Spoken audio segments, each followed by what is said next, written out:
Kita mengenal tauhid af'al. Arti tauhid af'al itu apa? Mengesahkan perbuatan-perbuatan. Maksud mengesahkan perbuatan-perbuatan itu apa? Mengitikadkan di dalam hati bahwa tidak ada perbuatan dalam alam semesta ini melainkan perbuatan Allah Subhanahu wa ta'ala. Nah, itu tauhid af'al. Kita wajib mengitikadkan di dalam hati kita bahwa apa-apa yang berbuat pada alam semesta ini itu adalah perbuatan Allah. Kalau kita kada mengitikadkan demikian, kita kada beriman. Nah, kita kada beriman, kita kada tergolong ashabul yamin. Seluruh perbuatan yang kita lihat, kita dengar di alam semesta ini adalah perbuatan Allah Subhanahu wa ta'ala. Nah, ini tauhid af'al ngarannya. Itu wajib kita mengitikadkan itu di dalam hati. Nah, af'al ini, perbuatan ini asarus sifat, bekas sifat.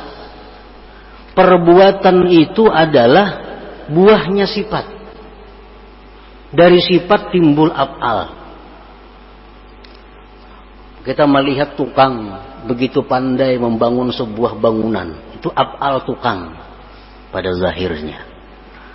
Nah, kehebatan tukang maulah bangunan itu tentu bekas daripada ilmu yang ada dalam dirinya. Ilmu sifat. Ilmu sifat. Jadi karena adanya sifat ilmu dalam diri si tukang ini, timbullah perbuatan membuat gedung, membuat rumah yang bagus.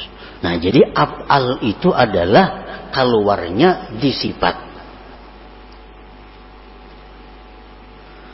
Nah, kita kembali bahwa seluruh perbuatan ini adalah perbuatan Allah.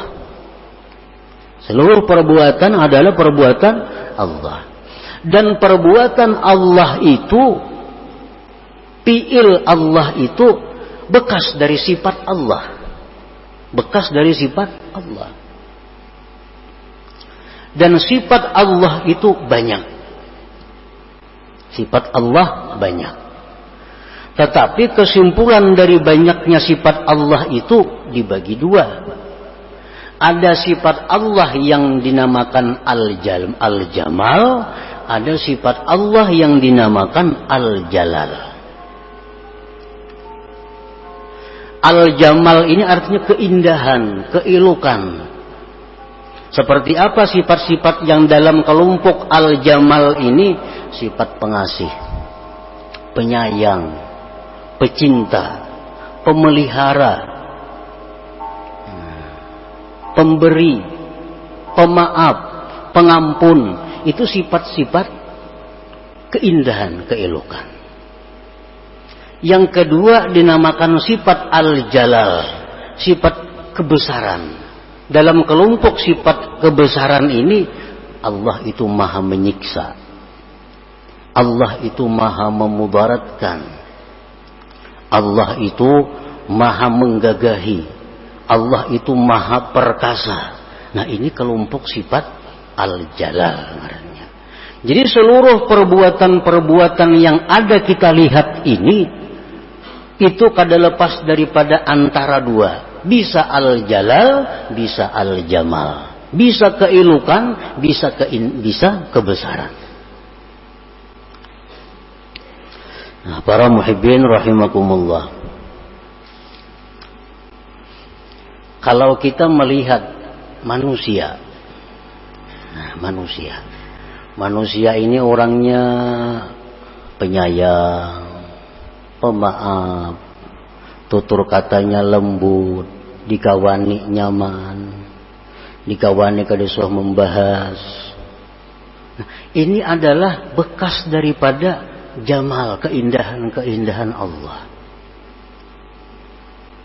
Ada kan kita bisik manusia nangka itu? Pasti ada. Manusia-manusia yang tutur katanya lembut, orangnya pemurah, orangnya penyayang, orangnya kada penyinggungan, orangnya kada pengarasan, orangnya kawa diatur. Ada kada manusia macam itu? Ada. Nah, ini adalah sifat-sifat yang nampak pada orang itu sifat keelukan Allah. Nah, kalau kita berhadapan dengan sifat keelukan ini, kita dengan mudah riba kepadanya. Senang. Dengan mudah riba kepadanya. Tetapi kita kadang-kadang ada berhadapan dengan perbuatan-perbuatan makhluk Allah yang merupakan sumbernya dari jalal kebesaran Allah. Orangnya kasar, salah sedikit tersinggung, salah sedikit bisa kada memberi, salah sedikit bisa menghantam. Ada kada manusia macam itu? Ada. Kada kawat salah kalau amuk. Nah, ini adalah manusia-manusia yang merupakan perbuatannya itu dari sifat jalal kebesaran Allah. Nah, kita dituntut untuk juga riba kepada orang seperti ini. Kita dituntut juga untuk riba dengan orang seperti ini. Jangan hanya riba kepada yang jamal tadi, nyaman itu. Tapi kita mesti juga riba kepada yang jalal, karena kedua-duanya adalah sifat Allah Subhanahu wa ta'ala. Nah, di sini kita diuji tauhid af'al kita. Apakah kita tauhid af'al itu hanya sampai dalam kitab? Apakah tauhid af'al kita hanya sampai utak? Apakah sampai ke hati kita? Bisakah kita riba kepada orang-orang yang kita berhadapan dengan orang-orang yang bersifat berkelakuan al-jalal? Tutur katanya kadang menyamani, padas. Kadang-kadang bisa memukul, kadang-kadang bisa menyindir, kadang-kadang pokoknya ngalih diatur manusia nih. Nah, ini pun adalah dari sifat Allah al-jalal. Nah, kadang-kadang kita marah kepada orang seperti itu. Kadang-kadang kita benci kepada orang seperti itu. Nah, di akhirat nanti Allah, kenapa kau benci kepadaku? Kenapa kau marah kepadaku? Nyir kita kan ada marah kepada engkau ya Allah. Ya Tuhan, tuh ada hambaku nang ceribit, kenapa engkau marah kepadanya? Ada hambaku nang keras, kenapa engkau marah kepadanya? Berarti kau marah kepadaku. Karena sama-sama dari sifat Allah Subhanahu wa ta'ala. Nah, inilah kita dituntut dengan riba ini. Falazimaka antarba biqadaihi wa qadarihi wa hakikatur riba